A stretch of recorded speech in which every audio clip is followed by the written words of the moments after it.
अब मुझे आपसे ये समझना है कि के कविता को लेकर ये खबरें आ रही हैं कि वो सरकारी गवाह बनने जा रही हैं, क्योंकि के कविता ने ही सारी पोल पट्टी खोली है केजरीवाल की दिक्कतें के कविता की गिरफ्तारी के बाद बढ़ी हैं। तो अगर वो सरकारी गवाह बन जाती हैं तो ये तो बहुत ही डेंजरस हो जाएगा केजरीवाल के लिए, उनकी पूरी की पूरी पार्टी के लिए। नहीं, अप्रूवर सहयोगी हो सकता है, हम्म। लेकिन अप्रूवर के आधार पर केस नहीं चलता। केस यहाँ तो एविडेंस बहुत पे सारे चलेगा। लोग हैं ना। हाँ हाँ, मतलब यहाँ एविडेंस तो। पे चलेगा ना। जैसे वो अप्रूवर बनेगी तो वो डॉक्यूमेंट सबमिट करेगी हम्म। और जैसे पूरी। दिनेश अरोड़ा ने किया था कोर्ट में, है हाँ, ना। तो वो डॉक्यूमेंट सबमिट करेगी, कुछ अकाउंट सबमिट करेगी और कुछ बताएगी कि भाई ऐसे ऐसे हो गया। तो फिर हम्म। उस पर इन्वेस्टिगेशन करके और खोज करेगी ईडी या हम्म। इन्वेस्टिगेटिव एजेंसी, और हम्म। जितना पेपर उसको मिल जाएगा तो केस उसका मजबूत हो जाएगा। हम्म। तो केस मजबूत करने के लिए ये सब कुछ होगा, लेकिन अप्रूवर के आधार पर सजा नहीं होती। केस मजबूत तो होगा ना। केस मजबूत हो जाएगा। केस मजबूत इसलिए हो जाएगा कि जो छुपी हुई चीजें हैं वो सब बाहर हम्म। आ जाएंगी। तो और वही अप्रूवर बाहर का सबसे। हाँ, अप्रूवर का रोल ये होता है कि वो पूरी पूरी स्टोरी को एक्सप्लेन कर देगा, और जैसे ही स्टोरी एक्सप्लेन होगी तो बाकी जो बचे हुए हैं वो सब अंदर आ जाएंगे। फिर एक ही आदमी रह जाएगा केजरीवाल, तो ये अकेले क्या करेंगे, क्योंकि फिर तो फंसने ही वाले हैं। इसलिए इनके ऐसा है। घर सर, इनके घर से कहा जा रहा है 150 पन्ने मिले हैं जिनमें ईडी के अधिकारियों की डिटेल्स थे। उसका क्या अब मतलब हो सकता है? क्या मैं ये वो ईडी के अधिकारी जो इनकी इन्वेस्टिगेशन कर रहे थे या कर सकते थे, उनकी जासूसी हो रही थी? नहीं, आपको नहीं पता पढ़ा लिखा आदमी है। पढ़ा लिखा बहुत। आदमी कागज नहीं रखेगा, क्या रखेगा। पर एक कहावत है हमारे पहाड़ में, हिमाचल में, कि बड़ा कहाँ बड़े कुएं च पौंदा। जो बड़ा हाँ, बहुत बड़ा, बस वही वही मुझे लग रहा है यही हो रहा है इस वक्त। तो क्या है कि ये जो है ना, पढ़ा लिखा आदमी भाई कागज तो रखेगा सबकी जानकारी की, ईडी का क्या खाता है, क्या पीता है, कब कहाँ आता है, अगर किसी के खिलाफ कार्रवाई करनी पड़े, मौका मिलेगा तो इनको सबको अंदर करेंगे ना वो। हम्म। हम्म। मौका मिलेगा राहुल। तो। आपको याद है एसीबी हाँ। राजनाथ जी गृह मंत्री थे, हम्म। और दिल्ली में नई नई सरकार बनी थी, हम्म। तो एंटी करप्शन ब्यूरो हम्म। दिल्ली में था। एंटी करप्शन ब्यूरो का ये इनका ये भ्रम हो गया था कि वो हमारी एजेंसी है। इन्होंने केंद्र हम्म। के अधिकारियों को पकड़ना शुरू कर दिया था। मतलब जहां इनका जुरिडिक्शन नहीं है, बोले आप दिल्ली में रहते हो, दिल्ली हमारी है, दिल्ली के मालिक हम हैं, तो हम तो किसी केंद्रीय मंत्री को भी पकड़ सकते हैं, केंद्रीय सचिव को भी पकड़ सकते हैं। हाँ। करप्शन तो करप्शन कहीं भी कर रहा हो, दिल्ली में तो कर रहा है। तो दिल्ली में केंद्र के अधिकारियों को पकड़ना शुरू कर दिया था, और बताना बोर्ड लगा, दिल्ली में बोर्ड लग गए थे, मुझे खूब हम्म। याद है, दिल्ली में बोर्ड लगते 40 दिन में 172 अधिकारी अंदर। हाँ। ये बोर्ड लगे थे दिल्ली में, प्रचार चल रहा था कि साहब हम तो अभी 1 महीना हुआ, 1 महीने में देखो हमने 150 अंदर डाल दिए, 200 अंदर डालिए। हाँ। अब राजनाथ जी ने एक ऑर्डिनेंस पास किया था, और उस ऑर्डिनेंस में कहा था कि भैया एसीबी तुम्हारी एजेंसी नहीं है, वो हमारी है। हाँ। केंद्र सरकार, केंद्रीय गृह मंत्रालय के अंडर आती है। हाँ, केंद्रीय गृह मंत्रालय के अंडर आती है, तुम्हारे अंदर में नहीं आती, इसलिए ये सब मत करो। और फिर उस पर सुप्रीम कोर्ट तक ये हो आए थे कि हमें हम्म। एसीबी दे दो। तो अभी केजरीवाल जी ने ये डॉक्यूमेंट इसलिए इकट्ठे करे होंगे कि ईडी वाले जो हैं उनके हम्म। ऊपर अगर इनको चाबुक चलाना पड़ा तो क्या करेंगे। तो फिर सर, डिटेल पेपर होना। राहुल गांधी ने तो कहा ही था ना कि जब हमारी सरकार आएगी तो ईडी, चुनाव आयोग, इन सबको हम देख लेंगे। अभी 4 दिन पहले का ही तो बयान है उनका। ये कोई नई बात नहीं है, ये तो सरस्वती विराजमान हो जाती है इनके मुंह पे। सरस्वती ऐसे विराजमान हो जाती है कि जब उत्तर प्रदेश में योगी जी की सरकार बनी थी और हाँ। दोबारा 2022 का चुनाव चल रहा था, तो लोगों ने चिल्लाना शुरू कर दिया था, अखिलेश ने भी, कि मेरी सरकार बनने वाली है और हम अभी देख लेंगे, तुम पुलिस वालों से भी कहते थे तुम जो सिक्योरिटी लगाओ तुम देख लेंगे, जूते बनवाएंगे। ऐसे हम्म। एक बयान आते थे उस समय लोगों के, और लोग बड़ा कहते थे कि देखो अभी आने दो, सरकार आने दो, फिर बताते हैं क्या होगा। अब दुर्भाग्य से उनकी सरकार नहीं आई। हम्म। तो इसका मतलब ये हो गया कि सरकार जो इस समय बैठी हुई वो उपयोग कर पाती ना कर पाती, ये दुरुपयोग करना जानते हैं।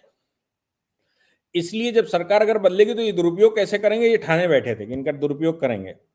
और वो राहुल गांधी भी वैसे ही कह रहे थे, और वैसे ही हम्म। अरविंद केजरीवाल तैयारी करते हैं, और अरविंद केजरीवाल तो एक ट्रेलर भी दिखा चुके हैं, हम्म। दिल्ली के मुख्य सचिव को घर में बुलाकर पीट चुके हैं। पीट चुके हैं। वो जो प्रकाश जरवाल इनका विधायक था जिसने पीटा था, सर, वो तो एक और मामले में फंसा हुआ है। वो आत्महत्या के लिए एक डॉक्टर को उकसाया, वो आत्महत्या कर ली थी डॉक्टर ने 2020 में, उसमें फंसा हुआ है। तो इनकी हाँ पार्टी में हाँ, कोई बचा तो है ही नहीं। मैं यही तो कह रहा हूँ। उस मामले में संजय सिंह भी हैं। हम्म। वो जब जिस मामले में ये मारपीट का मामला है, इसमें तो इनके मेन वाले सारे हैं ना। अभी स्टार उसमें कहते तो, हैं। हाँ अभी उसमें तो सजा होगी ना, सरकारी काम में बाधा। सरकार के मंत्री सरकारी काम में बाधा करने के इल्जाम में अंदर जाएंगे। कभी सुना है? सरकार सरकारी काम के बाधा पहुंचाने के चक्कर में अंदर जाएगी। बताइए। ये ये सब प्रेसिडेंट तय होंगे, 1000 साल बाद भी लोग ये इलस्ट्रेशन पढ़ा करेंगे और कहेंगे दिल्ली में एक सरकार बैठी थी जिसमें ये प्रेसिडेंट तय हुए थे। भाई वो इतना अतिवादी था, नेपोलियन टाइप, सब उसने अलट पलट कर दिया था और उसमें ये तय हुआ था। तो ये तो जो नहीं हुआ वो सब कुछ कर रहे हैं। सर अभी जो मामला है, एक तो ये बार बार कहते हैं चवन्नी नहीं मिली, अठन्नी नहीं मिली, सिसोदिया के घर में कुछ नहीं मिला, उसके खातों से नहीं मिला, झुंझुना मिला उसके बैंक लॉकर से, संजय सिंह के घर से कुछ नहीं मिला। अच्छा, आगे बढ़ने से पहले वो अधिकारियों वाली बात हम ईडी की कर रहे थे, तो संजय सिंह के घर से भी तो सर सीक्रेट डॉक्यूमेंट मिले थे ईडी की टीम के, जो ईडी के दफ्तर में होने चाहिए थे। उनकी कॉपी भी तो मिली थी संजय सिंह के घर से। तो इसका मतलब सही है कि ये जासूसी हो रही थी ईडी के अधिकारियों की हर लेवल पर। अरे भाई, ईडी के अधिकारियों को प्रेशर में लेना, उनको दबाव में ले देना और उनसे काम करवाना, ये सब कुछ चल रहा होगा ना। एक प्रकरण वो भी तो आया था जो 5 करोड़ का पैसा हेर फेर हो गया था, सीबीआई ने इन्वेस्टिगेशन किया था। सब कुछ ये तो मतलब इन्होंने पराकाष्ठा कर दी, चरमपंथ की पराकाष्ठा कर दी। क्या पाकिस्तान यूज करता होगा फोर्स का और ताकत का, क्या इस्तेमाल करते होंगे ईरान इराक वाले और अफगानिस्तान वाले जो जो केजरीवाल इस्तेमाल करते हैं। तो आप सोचो अगर ये प्रधानमंत्री बन जाए तो क्या करेंगे। प्रधानमंत्री बन जाए तो देश में कोई जिंदा रहेगा, जीने लायक बचेगा क्या? ये इतने खतरनाक व्यक्ति हैं जिसकी लिमिट नहीं। अच्छा, जब सुप्रीम कोर्ट ने एक ऑर्डर सिंपल कर दिया था कि भाई ये जो लोकल एडमिनिस्ट्रेशन है, लोकल एडमिनिस्ट्रेशन में ट्रांसफर पोस्टिंग की राइट काउंसिल ऑफ मिनिस्टर को है, तब आपको याद है क्या हुआ था? विजिलेंस के अधिकारियों का ट्रांसफर रात में करके रात में ही डॉक्यूमेंट निकाल लिए थे, आधी रात को, आधी रात को, और उसका वीडियो वायरल हो गया था। तब केंद्र सरकार ने ऑर्डिनेंस पास किया था, ऑर्डिनेंस फिर वो चैलेंज है। तो जो सही हो सकता है वो भी ऐसे कारनामे कर देते हैं कि वो भी नहीं हो पाता। अच्छा, अभी तो पेंच ही फंस गया सर कि गोवा में, क्योंकि ये बात बार बार आई, ये बात तो सुप्रीम कोर्ट में भी कही ईडी की टीम ने, सिसोदिया की जमानत याचिका पर जब सुनवाई हो रही थी, कि जो पैसा मिला है वो आम आदमी पार्टी के खजाने में आया और उसके बाद वो पैसा गोवा, गुजरात, पंजाब और हिमाचल के विधानसभा चुनाव में आम आदमी पार्टी ने खर्च किया। अब तो गोवा से सर 15 ऐसे उम्मीदवार आम आदमी पार्टी के सामने आ चुके हैं जिन्होंने बयान दर्ज करवाए हैं ईडी के पास कि हमें कैश में पैसा दिया गया था चुनाव प्रचार के लिए। मैं क्या कह रहा हूं, ईडी ने मुख्यमंत्री के ऊपर हाथ डालने से पहले होमवर्क करके रखा होगा। बिल्कुल बिल्कुल। बिना होमवर्क के इनकी गिरफ्तारी नहीं हुई है। ईडी के पेशेंस को दाद देनी होगी कि उन्होंने 9 सम्मन करके इंतजार करते रहे, और उधर दूसरी तरफ वो इन्वेस्टिगेशन करते रहे होंगे, डेटा इकट्ठा कर लिया होगा। और डेटा अगर इकट्ठा ना होता तो फिर जो एसीजीएम की अदालत में बात हुई थी, जिसके आधार पर इनके खिलाफ सम्मन जारी हुआ था, जिसमें बेल लेकर आए हैं, तो उतना भी प्रकरण ना होता। क्योंकि सबसे पहले ईडी ने कहा होगा हम इनसे बात करना चाहते हैं और मेरे पास सफिशिएंट एविडेंसेस हैं। तो वो सफिशिएंट एविडेंस कौन से होंगे? तो यही होंगे ना जिन्होंने पैसे खर्च किए होंगे कि हमारे पास कैश आया, हमारे पास ऐसा आया, हमारे पास वैसा आया।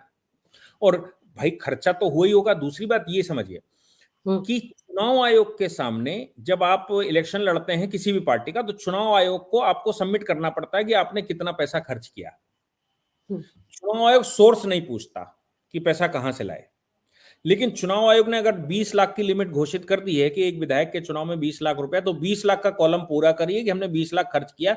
इसके बाद अगर चुनाव आयोग पकड़ लेगा कि इससे ज्यादा पैसा खर्च हुआ तो आपके खिलाफ कार्रवाई करेगा, नहीं तो वहीं बैठ जाएगा कि 20 लाख के अंदर हो गया। तो ये 20 लाख रुपया जो नंबर 1 में खर्च होगा वो भी तो आएगा कहां से, ये इनकम टैक्स और ईडी तय करेगा कि कहां से आया। तो अभी तो चुनाव आयोग के यहां से डेटा निकल आएगा हर विधायक का, हर कैंडिडेट का, कि भाई कितना पैसा उसने खर्च किया। उसने एफिडेविट पे लगाया होगा कि हमने 20 लाख खर्च किया, 15 लाख। एक सवाल मैं आपसे पूछ रही हूँ कि ईडी ने पीएमएलए की धारा 19 केजरीवाल पर लगाई है, इसका क्या मतलब हुआ? नहीं, अब वो धारा देखनी पड़ेगी क्या कह रही है। अच्छा। मुझे उसका हाँ, क्योंकि खबरें आ रही हैं क्योंकि मैंने धारा 19 के बारे में ज्यादा सुना नहीं, शायद धारा 50 के बारे में ज्यादा बात होती रहती है कि धारा 50 लगाई जाती है, लेकिन धारा 19 इस वक्त केजरीवाल जो हैं वो राउस एवेन्यू कोर्ट पहुंचे हुए हैं। जस्टिस कावेरी बावेजा हैं, उनकी अदालत में सुनवाई चल रही है और कहा जा रहा है कुछ ही मिनट में फैसला आ जाएगा। 10 दिन का रिमांड ईडी की टीम ने मांगा है और केजरीवाल पर पीएमएलए एक्ट की धारा 19 लगाई गई है। धारा 19 ये कह रही है, मैं जी पढ़ के सुनाता हूँ। जी। Empowered authorized officers of the Directorate of Enforcement to arrest person based on the material in their possession, providing a reasonable basis to suspect that an individual has committed an offense punishable under the law। यानी कि इनके position में जो document मिले, उन document के आधार पर उनका कहना है कि हमको गिरफ्तार करने का अधिकार था और ये फुल सस्पेक्ट हैं कि ये अपराधी हैं। वो जो 150 पन्नों की बात हम कर रहे थे, 150 पन्ने या जो भी उनके घर से मटेरियल मिला होगा, तो वो कहते हैं कि हमने जो पोजीशन में जिसको अरेस्ट किया है उसको अरेस्ट करने के लिए जो पोजीशन में डॉक्यूमेंट हैं और मिले, हमें रीजनेबल बेस है सस्पेक्ट करने का कि ये उसमें इन्होंने अपराध किया है। तो ये हाँ, उनको पूरा सस्पेक्ट है कि इन्होंने अपराध किया है, उसके आधार पर हम इनको गिरफ्तार करके लाए, इनको ऐसे ही गिरफ्तार करके नहीं लाए। इसका मतलब ये हो गया कि जो हम अभी थोड़ी देर पहले कह रहे थे कि नॉन कॉपरेशन के आधार पर करके लाए हैं, वो स्टेज पीछे निकल गई। अब अगली स्टेज पर पहुंच गए हैं। वो कह रहे हैं हमें सस्पेक्ट नहीं, मेरे पास तो मटेरियल है। अब कॉपरेशन ऑपरेशन करने के लिए इनसे मत कहिए, अब हम इन्वेस्टिगेशन पूरा करें, मेरे पास मटेरियल अंदर रखने का सफिशिएंट साधन है, मेरे पास कारण है, आप बताओ तो आपको दिखा देंगे, और नहीं तो हम आपको बता दे रहे हैं कि ये मेरे पास है सामान। तो आप समझ लीजिए अब गंभीर हो गया ये मामला। 19(1) बताया जा रहा है, मैं है ना, वही होती होगी। तो ये तो इनके लिए मामला गंभीर हो गया सर, गंभीर हो गया है। और अब जो है जमानत भी, अब ये जो इन्होंने लगा दिया और डॉक्यूमेंट इनके पास होंगे, वो डॉक्यूमेंट अब सुप्रीम कोर्ट रिव्यू करेगा, बिल्कुल वैसे ही जैसे मनीष सिसोदिया का किया था, तब कहीं होगा।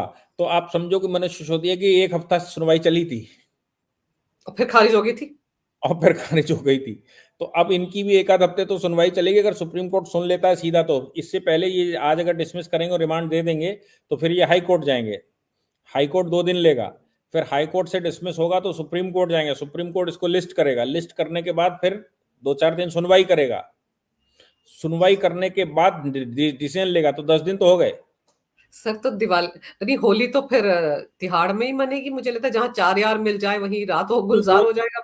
हाँ, वो तो वो कह रहे थे ना, शुक्र है कि वो दिल्ली सरकार की है ना जेल। हाँ, सौरभ भारद्वाज ही कहता था। सर इन्होंने जितनी बातें बोली, अरविंद केजरीवाल का वो डायलॉग बड़ा वायरल हो रहा है कि सिसोदिया भ्रष्टाचार करे तो उसको गिरफ्तार कर लो जी, मैं करूं तो मुझे, इनको पता था कि हम ये सब करने वाले हैं। किसी भी नेता को आपने कभी ऐसे बोलते हुए सुना है भाषण में? नहीं, ऐसा होता है, चोर सबसे पहले कहता है कि मैं चोर नहीं हूं। सबसे पहले आप अगर भीड़ खड़ी हो और कोई व्यक्ति उसमें से ये कहे तुम में से एक चोर है, तो सबसे पहले चोर कहेगा कि मैं नहीं हूं। चोर की दाढ़ी में तिनका, चोर की दाढ़ी में तिनका। तो इनको लगा कि नहीं ये हो सकता है, तो सबसे पहले कहना शुरू कर दिया, अपनी भूमिका बनानी शुरू कर दी कि साहब हम तो हो ही नहीं सकते। तो वो भूमिका बना रहे थे। अच्छा, सरस्वती जी विराजमान होंगी, वो सत्य बुलवा रही थी मुंह से। भारतीय शास्त्रों में ये व्यवस्था है कि कभी ना कभी दिन में एक बार सरस्वती जबान पर आती हैं और वो वही बुलवाती हैं जो सत्य होता है। तो वो सरस्वती जी उस समय बैठी होंगी, वो बुलवा रही होंगी और इंडिकेट कर रही होंगी भाई सावधान हो जाओ, ये हो सकता है। ये समझ तो, नहीं पाया। इनकी जुबान पर तो मैक्सिमम टाइम मुझे लगता है मां सरस्वती का वास रहा है, क्योंकि इन्होंने जो जो कहा है सर वो सब सच ही होता जा रहा है। आप सोचिए 2011-12 में ये दूसरों पर आरोप लगाते थे भ्रष्टाचार के, हर दूसरे दिन प्रेस क्लब में बैठकर ये और सिसोदिया दोनों प्रेस कॉन्फ्रेंस करते थे और सोचते थे कि तुरंत इस्तीफा दे दे मंत्री भी कोई और अधिकारी भी। और आज देखिए वही इंसान खुद भ्रष्टाचार में ऐसा घिर गया कि निकलते ही नहीं बनेगा। ये तो दलदल है शराब घोटाला, इससे तो बाहर केजरीवाल नहीं निकल पाएंगे। सिसोदिया 14 महीने से अंदर है, वो 2 साल से लगभग अंदर है। विजय नायर नहीं, देखिए भाई घोटाला भी तो बड़ा है। अगर आप एक तो देखो घोटाला भी कैसे कैसे होते हैं। एक घोटाला तो ये है कि भाई कमीशन ले लिया, एक घोटाला ये तुमने दिल्ली को शराब बांट दी। अन्ना बताओ। यही तो कह रहे थे सुबह। हाँ, अन्ना का यही बाइट है। अन्ना तो सुबह यही बयान दे गए। अन्ना कह रहे हैं कि भाई हमने तो इसके साथ डिस्कशन ये किया था कि शराब बंद करनी है, हद और कर। ये तो शराब बेचने का काम कर रहा है, और शराब का घोटाला भी कर दिया। और शराब का घोटाला भी कर दिया, खुद भी पी गया। तो अब क्या होगा? मतलब जो व्यक्ति जिस उद्देश्य से आया था वो वही करने लगेगा, तो ये तो पब्लिक पॉलिसी के अगेंस्ट में जाता है ना। ऐसा अगर अनुमति दे दी गई हो या ऐसे ये लोग करने लगे तो पूरा देश भ्रष्ट हो जाएगा और कोई नहीं छोड़ेगा। तो ये तो कानून का अगर भय नहीं है किसी को, मनुस्मृति कहती है कि हम्म। कानून होना नहीं चाहिए, विधि विधान होना नहीं चाहिए, विधि विधान दिखना चाहिए और विधि का भय होना चाहिए। हम्म। अगर विधि का भय नहीं है तो विधि क्यों है? विधान बनाते समय, विधि बनाते समय विधानमंडल को यह तय करना चाहिए कि इस विधि का भय लोगों के अंदर होगा तब अपराध रोक पाएंगे, अगर भय नहीं होगा तो अपराध नहीं। जैसे आज से 10-15 साल पहले लोग कहते भारत में कुछ भी कर लो भाई सब छूट ही जाते हैं। हम्म। अब देखो। कुछ साल पहले लोग कहते थे अरे भैया कुछ भी कर लो सब छूट आएंगे, और हाँ। कुछ होता नहीं है यहाँ पर, उनका देख लो, उनका देख लो, इनका देख लो, उनका देख लो। अब हो रहा है तो भाई हो रहा है, तो और अब वो तकलीफ जो कहते थे नहीं हो सकता वही हो रहा है, तो सब हो। ठीक चल रहा है, लोग लोग खुश हैं। लेकिन अब आप ये 19(1) जो धारा लगाई गई है, इसके बाद आपको क्या लगता है ये अभिषेक मनु सिंघवी क्या करेंगे? क्या वो राउज एवेन्यू कोर्ट में अलग से याचिका डालेंगे राहत की, या अब मामला उलझ गया है तो वो भी समझ गए हैं? अब ऐसा है, क्रिमिनल केस तो बन गया है, हम्म। क्रिमिनल केस में कोई याचिका वेचिका नहीं जाती। क्रिमिनल अच्छा। केस में सीधा जो केस फाइल हुआ होगा उसी में आर्गुमेंट करिए। एक डॉक्ट्रिन होती है रेस जुडिकाटा। हम्म। रेस जुडिकाटा ये होता है कि अगर कोई केस चल रहा है या हो गया है हम्म। तो उस पर दोबारा केस फाइल नहीं होता, हम्म। उस पर दोबारा केस फाइल नहीं होगा, उसी केस में सुनवाई होगी, उस पर अपील होगी, उस पर रिवीजन सब कुछ होगा, लेकिन उसकी सुनवाई, उस पर दो नया केस नहीं जाएगा, तो इस पर नया केस फाइल नहीं होगा। ये जो हो गया है इसका रिवीजन जाएगा हाई कोर्ट, हम्म। इसके अगेंस्ट में रिलीफ मांगने जाएंगे हाई कोर्ट, लेकिन यही सबमिट होगी सब जगह, कोर्ट यही होगी। तो अब जो हो गया राउस एवेन्यू में वो एक फाइनल हो गया, अब इस पर कोई नई याचिका नहीं पड़ेगी, एप्लीकेशन जाएगी अब इसमें, लेकिन जिसमें वो रिलीफ एप्लीकेशन। मांगा, हाँ एप्लीकेशन में रिलीफ मांगा जाएगा कि साहब अगर आप नहीं हमको छोड़ना चाहते हैं तो जेल के अंदर सरकार चलाने की अनुमति दे दीजिए। हम्म।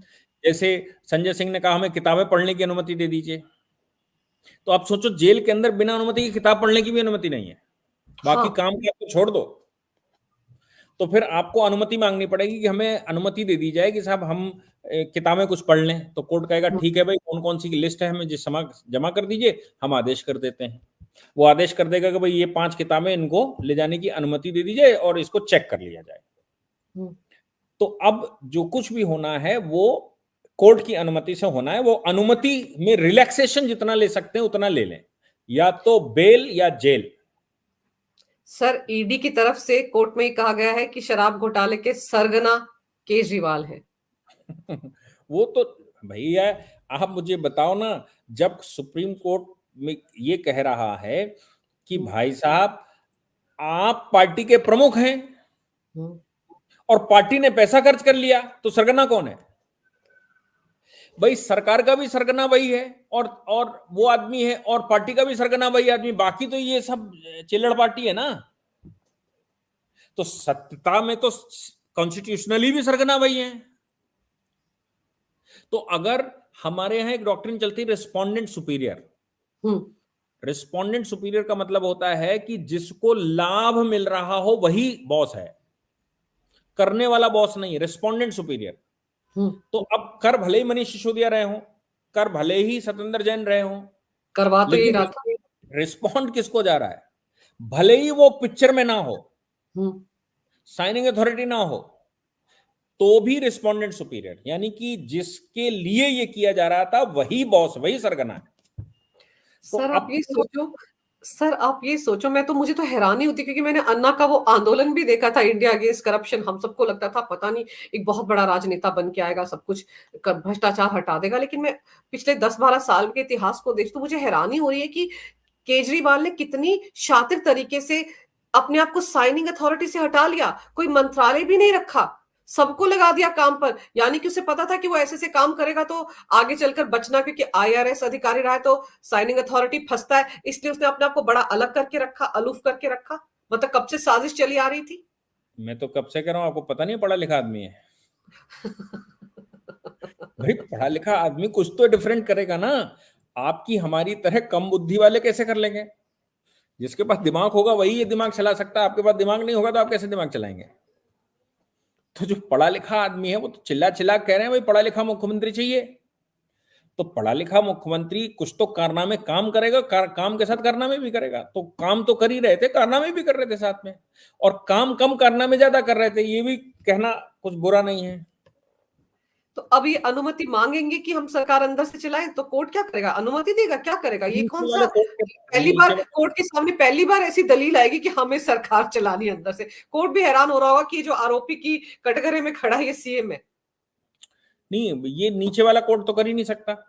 जो हम्म। नीचे वाले जिस कोर्ट में, क्योंकि संवैधानिक मामला पड़ेगा कि मुख्यमंत्री अंदर से सरकार चला सकता है, तो संविधान का मतलब हो गया संविधान, उसमें जाएगा हाई कोर्ट कम से कम।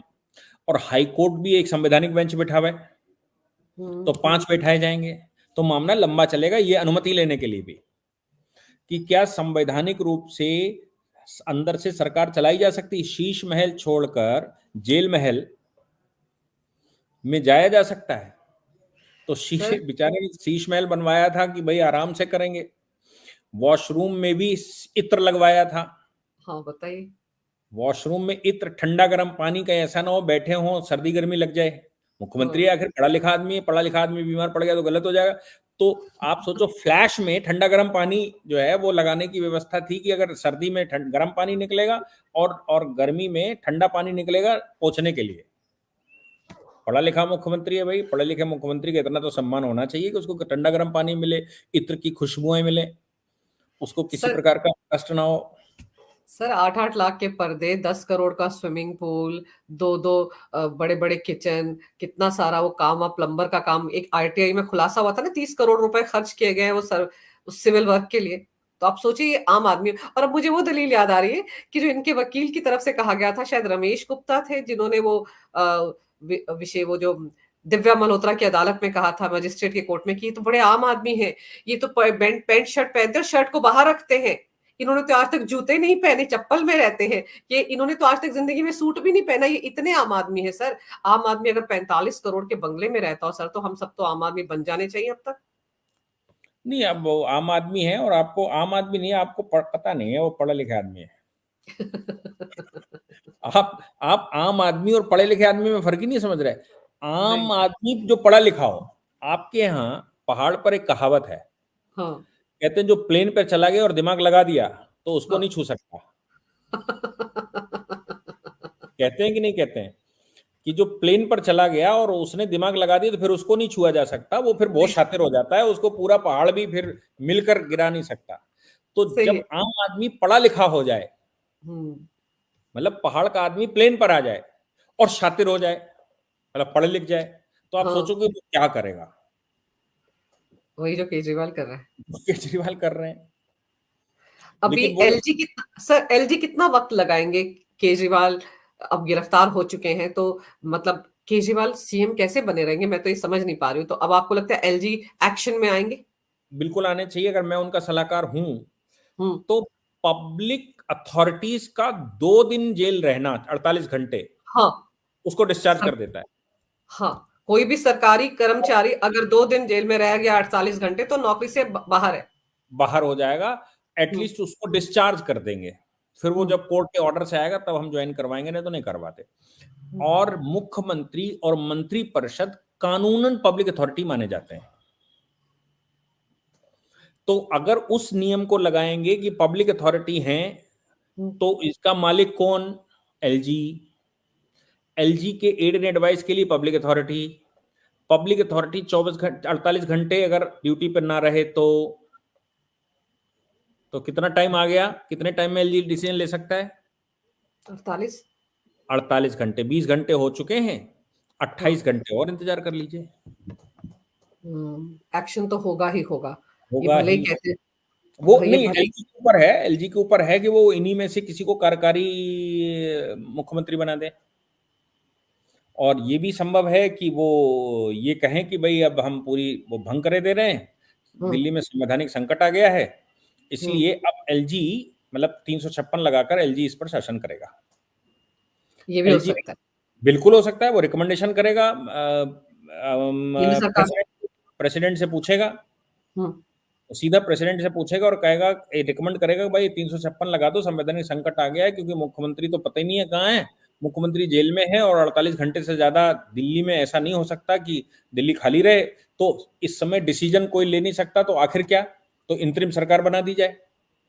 आपको ये मालूम है जब जिस समय आचार संहिता लगती है उस समय से सरकार इंतरिम सरकार बन जाती है, हाँ बिल्कुल बिल्कुल लगी हुई अब तो। इंतरिम सरकार बन जाती है, और अगर कोई इंतरिम सरकार नहीं है तो हम्म मिलीजुली सरकार बनाकर एक प्रधानमंत्री नियुक्त कर दिया जाता है, और मिलीजुली सरकार 20 दिन 25 दिन 30 दिन चलाएगी। बिल्कुल बिल्कुल। श्रीलंका में भी क्या हुआ था, जब सरकार गिरी तो मिलीजुली सरकार एक बना दी थी उन्होंने, इंतरिम। सब जगह ये होता है। तो अगर ऐसा संवैधानिक संकट आ जाता है तो जब तक नया चुनाव ना आ जाए या नया डिसीजन ना आ जाए तब तक क्या। ईडी की तरफ से ये कहा गया है कि के कविता ने आम आदमी पार्टी को 300 करोड़ रुपए दिए हैं। 338 करोड़ के मनी ट्रेल की बात ईडी ने सुप्रीम कोर्ट में कही थी, तो के कविता ने 300 करोड़ दिए हैं, ये ईडी हाँ, कह रही है कोर्ट और में। अगर की कविता का स्टेटमेंट आ गया है, मतलब ऑन रिकॉर्ड, तो हो गया काम पूरा, हम्म कुछ नहीं बचता। क्योंकि और ईडी ये भी कह रही कि गोवा के इलेक्शन में ही सारा रिश्वत का पैसा खर्च हुआ है। वो जो हम बात कर रहे थे 15 विधायकों के जो उम्मीदवार थे इनके आम आदमी पार्टी के, वो सामने आ गए हैं। तो ईडी ने यही सारे दस्तावेज सर मुझे लगता है कल दिल्ली हाई कोर्ट में रखे होंगे, जिसके बाद दिल्ली हाई कोर्ट ने कहा था कि भाई आपने गिरफ्तार क्यों नहीं किया, इतने पुख्ता सबूत है। इसका मतलब ये हो गया कि हाँ ईडी इंतजार कर रही थी जब तक सरगना नहीं पकड़ा जाएगा तब तक हम अपनी फाइलें डिस्क्लोज नहीं करेंगे। हाँ भाई इनके लिए कुछ तो रखो पढ़े लिखे आदमी के लिए जो समझ सके। बाकी ये क्या जो जो पीछे जिनको गिरफ्तार करके रखा वो बेवकूफों को, वो तो सब कर्मचारी थे। तो भाई हाँ जब किसी एंट्री होती है ना, वो आपने बाहुबली देखी है, हाँ हाँ बाहुबली में जिस समय परिचय होता है उसका, इंदर महेंद्र राजेंद्र, हाँ ये बाहुबली इनका नाम है, देवताओं के देवता इनसे प्रसन्न रहते हैं, वो आग का एक एक वो लेकर आता है उसके सीने पे मारता है, कहता है ये हैं। हाँ तो वही, जब एक पढ़ा लिखा आदमी आएगा और जो कहता है कि दिल्ली के मालिक हम हैं, तो हाँ, मालिक का जब परिचय हो तो परिचय के लिए कुछ तो साधन होना चाहिए। बिल्कुल। तो वो साधन क्या है, साधन के लिए डॉक्यूमेंट ईडी ने बचाकर रखे होंगे कि जब बाहुबली आएगा तब इसका परिचय दिया जाएगा कि भाई ये देखो कितने बड़े बड़े वाले हैं और कितने खेल खेल हैं। तभी तो अभी ईडी ने कहा था ना, तभी तो ईडी ने कहा था कि ये याचिकाकर्ता के वकील के पास नहीं आने चाहिए, इसीलिए चैम्बर में बैठकर देखा था जज ने। हाँ हाँ हाँ। तो अभी क्या है कि ईडी अपनी पूरी बात कह रही है, और ये जितना उन्होंने ईडी ने रख दिया इसका मतलब बिल्कुल साफ है हम्म कि इस प्रकरण में अब केजरीवाल जी को फिलहाल राहत मिलती दिखाई नहीं दे रही है, क्योंकि जो राउस एवेन्यू कोर्ट है पीएमएलए की, उस कोर्ट में मेरा मानना है कि इतना हौसला ही नहीं होता है कि वो इतने सबूत आने के बाद बेल दे दे। हम्म, छोटी कोर्ट होती है, आपके पास सबूत हैं, और चूंकि कॉन्स्टिट्यूशनल मैटर बड़ा फंसेगा, मुख्यमंत्री का मैटर है, तो हाईकोर्ट करे ना, आप क्यों कर रहे हो। तो वो अभी भले ही 5 दिन की दें, 6 दिन की दें, 7 दिन की दें, अभी अभी रिमांड दे देंगे, तो फाइनल रिमांड चलिए, मिले। अभी तो पूछताछ वहां पे दलीलें रखी जा रही हैं राउस एवेन्यू कोर्ट में। लेकिन आप सही कह रहे हैं, 10 दिन की रिमांड मांगी है तो 5-7 दिन की तो मिलेगी। और फिर इनका वो जो केक कविता है उनके सामने भी तो आमना सामना भी तो होगा, और फिर वो सिसोदिया को लाया जाएगा, क्योंकि ये भी कहा है ईडी ने कि विजय नायर जो था वो मिडल मैन था साउथ लॉबी में और आम आदमी पार्टी के बीच में। और ये बातें तो बार बार सामने आती रही हैं। तो दलीलें अभी बिल्कुल। रखी जा रही हैं, लेकिन इतना तय है कि अरविंद केजरीवाल की सर राह बहुत मुश्किल हो गई है। अब आम आदमी पार्टी वालों को जो सुबह से सड़कों पर उतरे हुए, उनको कम से कम कहीं बैठ कर ही सोचना चाहिए कि सीएम बनाए तो किसे बनाए, इससे पहले कि एलजी कोई फैसला ले लें। तो ये तो सर दिल्ली में सरकार गिरने के आसार भी पूरे नजर आ रहे हैं। नहीं नहीं, आपने अरे बयान कल आतिशी का नहीं सुना, हाँ, कमाल है। आतिशी ने कहा कि अरविंद केजरीवाल कोई व्यक्ति नहीं है, एक विचार है। वो सोच है सर, विचार है। नहीं नहीं नहीं नहीं, आप उसका मतलब समझिए, वो विचार आतिशी के अंदर भी है, इसलिए वो मुख्यमंत्री के लिए एलिजिबल हैं। सही है। वो ये कह रही हैं कि अरविंद केजरीवाल व्यक्ति को आप गिरफ्तार कर सकते हो, विचार को नहीं कर सकते, विचार मेरे अंदर भी वही है, तो इसलिए सौरभ में भी होगा सर, सौरभ हाँ, भारद्वाज में भी होगा। अभी कह रहे हैं ना कि हम एलिजिबल हैं। हाँ, सबके सब हो गए फिर, एक अनार 100 बीमार होने वाला है। वो क्लेम कर रहे हैं एलिजिबिलिटी अपनी, कि वो हम्म। व्यक्ति नहीं विचार है, और वो विचार हमारे अंदर भी है, इसलिए मैं भी मुख्यमंत्री बनने के लायक हूं। आप जल्दी अंदर करिए तो मुझे मुख्यमंत्री बनने का अवसर मिले। और तो याद रखिए, आतिशी मार्लिना इनसे सबसे ज्यादा खतरनाक है। वो तो वैसी वामपंथी है सर। यस। मार लेना, जिस दिन वो मार लेना, जिस आजकल दिन सिंह नाम लगाने लगी है। जिस दिन उनके हाथ में सत्ता आएगी, अरविंद केजरीवाल से ज्यादा ना खतरनाक सिद्ध होता, हमें बताइएगा। हम्म। और ये अरविंद केजरीवाल एंड कंपनी, जैसे इन्होंने कुमार विश्वास को बाहर निकाला, सबको, भूषण को बाहर निकाला और बहाल के रास्ते दिखाए ना, वो ये देखो कितना खतरनाक दिखाए, ये देखिएगा। फिलहाल तो सर इस हालात जो हैं, जो सबूत ईडी की तरफ से राउज एवेन्यू कोर्ट में, पीएमएलए कोर्ट में रखे जा रहे हैं, वो अरविंद केजरीवाल के लिए बहुत खतरनाक है। मुझे तो लगता है कि अभिषेक मनु सिंघवी भी सोच रहे होंगे मैं क्या केस लड़ूं, कैसे डिफेंड करूं, क्या करूं। ईडी ने तो पूरा पोथा खोल के रख दिया है सामने। और अरविंद केजरीवाल सर बुरी तरह से फंस गए हैं, बेचारे अरविंद केजरीवाल, मुझे अब ऐसा ही लग रहा है। फंस गए हैं। अब कुछ, अब देखिए आगे क्या होता है, अभी तो घंटे 2 घंटे लगेंगे।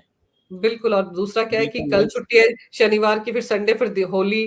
तो अब तो होली मुझे लग रहा है तिहाड़ हाई में कोर्ट, तिहाड़ी नहीं नहीं, हाई कोर्ट की स्पेशल बेंच बिठाई जा बैठनी, सकती है, हाँ, कर सकती है। कर सकती है। लेकिन चलिए देखते हैं कितने दिन की रिमांड मिलती है। लेकिन जो विस्तार से आपने अरविंद केजरीवाल के जो कारनामे, करतूते हैं और क्या क्या उसके आगे कानूनी पहलुओं के बारे में जो विस्तार से जानकारी आपने मेरे दर्शकों को दी, उसके लिए आपका बहुत बहुत धन्यवाद सर। आपने टाइम निकाला, वो भी इस मौके पर, तो बहुत बहुत धन्यवाद आपका। नमस्कार। और हमारे साथ बहुत सारे हमारे दर्शक जुड़े थे, लाइव जुड़े थे, सवाल मैं उनके लेना चाहती थी लेकिन ले नहीं पाई, लेकिन उन्होंने आपकी पूरी बातें सुनी है। तो बहुत बहुत धन्यवाद आपका भी और दर्शकों का भी। नमस्कार।